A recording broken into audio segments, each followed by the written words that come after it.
André Lefebvre, après quelques mois chez Renault, est embauché en mars 1933. Citroën lui donne carte blanche pour sortir une voiture révolutionnaire. Le style en est confié à Flaminio Bertoni. Rapidement, les deux hommes se mettent d'accord. Cette voiture sera une traction. Si le principe n'était pas totalement nouveau, il n'avait jamais été appliqué à la grande série. La difficulté de ce principe est que les roues avant doivent être à la fois motrices et directrices. Il faut donc que les joints, appelés aussi cardans, qui unissent les arbres moteurs aux roues, transmettent toujours le même mouvement, quelle que soit la position des roues. Après de nombreux essais, la mise au point de ces joints sera réalisée dans les temps. Par contre, la boîte automatique que souhaite André Citroën fait perdre beaucoup de temps aux études qui doivent finalement se rabattre sur une boîte mécanique adaptée en 15 jours.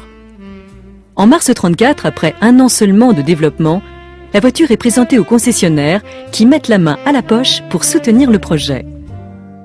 En avril 1934, la première présentation presse a lieu. Les réactions sont enthousiastes. Le journal L'Auto déclare « La 7 Citroën à traction avant est sortie.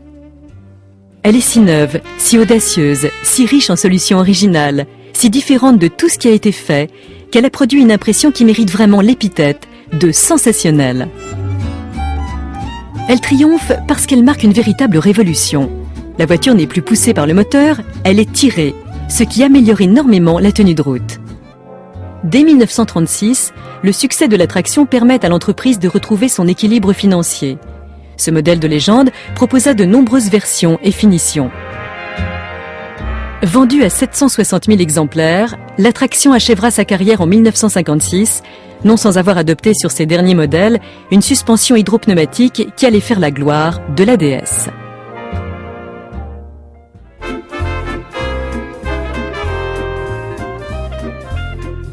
Pendant plus de 20 ans, la traction sera la voiture par excellence, adoptée par les personnalités comme par les truands, par les familles comme par les élégantes.